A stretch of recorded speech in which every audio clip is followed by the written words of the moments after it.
বিগত জুলাই আগস্টের গণ অভ্যুত্থান ইসলামপন্থী দায়িত্বশীল নেতা কর্মী জনসাধারণ তাদের নেতৃত্বে হয়েছে। আমরা জীবনের ঝুঁকি নিয়ে শেখ হাসিনার বুলেটের সামনে দাঁড়িয়েছিলাম, আমরা জীবনের ঝুঁকি নিয়ে এই কামানের সামনে দাঁড়িয়েছিলাম। আমরা যদি আজকে শেখ হাসিনা টিকে যেতে পারতো তাহলে আজকে আপনাদের সামনে দাঁড়িয়ে এখানে কথা বলার সুযোগ আমাদের ছিল না।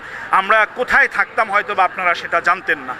এই দেশে চাঁদাবাজি কেউ করবে আর আমরা সেটা বসে বসে দেখব, এটা হতে পারে না। আমাদের নেতা মুফতি ফয়জুল করিম সাহেবের চরমোনায় ঘোষণা দিয়েছেন, আমরাও ঘোষণা দিয়েছি, যেখানে চাঁদাবাজদেরকে পাওয়া হবে তাদেরকে ধরে কারেন্টের খুঁটার সাথে বেঁধে রাখতে হবে, বেঁধে রেখে জনতাকে খবর দিতে হবে, এদেরকে উত্তম মাধ্যম দিয়ে পুলিশের হাতে আইনের হাতে তুলে দিতে হবে। কোনো চাঁদাবাজির ঠাঁই বাংলাদেশে হতে পারে না। জনগণ যদি সোচ্চার হয়, জনগণ যদি এদেরকে প্রতিহত করার সাহস অর্জন করতে পারে, জনগণ যদি এটা মনে করে যে তুমি ক্ষমতায় আছো কি নাই, তুমি ক্ষমতায় আসবা কি নাই, তুমি কখন কি করবা না করবা সেটা আমাদের দেখার বিষয় না। ব্যবসা আমি করছি, আমার হালাল উপার্জন, এখানে এসে তুমি ভাগ বসাবা, এই সুযোগ নাই। এর জন্য জনগণকে পদক্ষেপ নিতে হবে, ঐক্যবদ্ধভাবে পদক্ষেপ নিতে হবে। যদি জনগণ একবার রুখে দাঁড়ায় তাহলে কি হয় সেটা 5 আগস্টে দেখা গেছে। আবারও জনগণ রুখে দাঁড়াবে। আমরা মনে করি প্রত্যেকটা শ্রেণী পেশার মানুষ এই চাঁদাবাজদের বিরুদ্ধে অবস্থান সক্রিয় করবে, তাহলে দেখা যাবে সমাজের প্রত্যেক স্তর থেকে চাঁদাবাজি উঠে যাবে ইনশাআল্লাহ।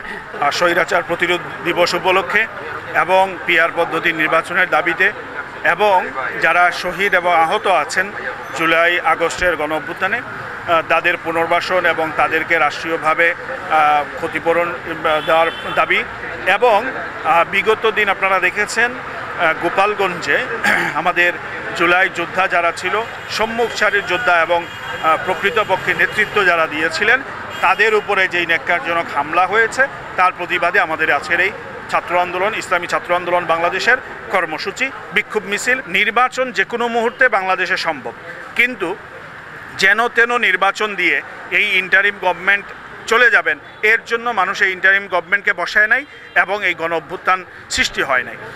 বাংলাদেশে নির্বাচন হবে, যখন সময় হবে তখন নির্বাচন হবে, এটাই বাস্তবতা। তবে আমরা এই নির্বাচনকে বিগত 53 বছরের নির্বাচনগুলোর চাইতে আলাদাভাবে দেখছি। আমরা মনে করছি বিগত 53 বছর যেই বন্দোবস্তগুলো ব্যর্থ হয়েছে সেই প্রত্যেকটি বন্দোবস্তকে পরিবর্তন করার জন্য আগামীর জাতীয় সংসদ নির্বাচন অনুষ্ঠিত হবে। এবং এই মুহূর্তে আমরা বাংলাদেশের যে পরিস্থিতি দেখছি, আইন শৃঙ্খলার যেই অবনতি দেখছি, আমরা খুবই শঙ্কিত। বিগত দিন আমরা দেখেছি চাঁদাবাজি হোক অথবা দলীয় কুন্দলে হোক, একজন ব্যবসায়ীকে পাথর মেরে একেবারে পাশবিকতার সর্বোচ্চ সীমা অতিক্রম করে তাকে পাথর দিয়ে মাথা এবং বুক তেতলিয়ে তাকে হত্যা করা হয়েছে।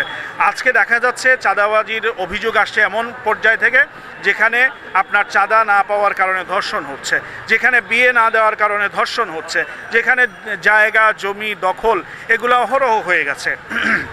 আমরা বিগত দিন দেখেছি এই গোপালগঞ্জে হামলা হলো, ন্যাক্কারজনক হামলা হলো। এমতা অবস্থায় আমরা মনে করি এই প্রশাসন এখনও নির্বাচনের জন্য প্রস্তুত না, এবং পাশাপাশি আগামী নির্বাচনের জন্য প্রশাসন যতটুকু না প্রস্তুত হওয়ার প্রয়োজন, তার চাইতে প্রয়োজন রাজনৈতিক দলগুলোর ঐক্য, রাজনৈতিক দলগুলো এক কাতারে আসা, এক সিদ্ধান্তে আসা এবং এক কথায় এক পথে চলে যেভাবে আমরা গণ অভ্যুত্থান ঘটিয়েছিলাম ঠিক তেমনিভাবে আগামীর জাতীয় সংসদ নির্বাচন পিআর পদ্ধতির মাধ্যমে অনুষ্ঠিত করার জন্য সবাই এক সিদ্ধান্তে উপনীত হয়ে সামনের দিকে যদি যেতে পারি তাহলে একটি সুন্দর এবং সুষ্ঠু নির্বাচন হওয়া সম্ভব।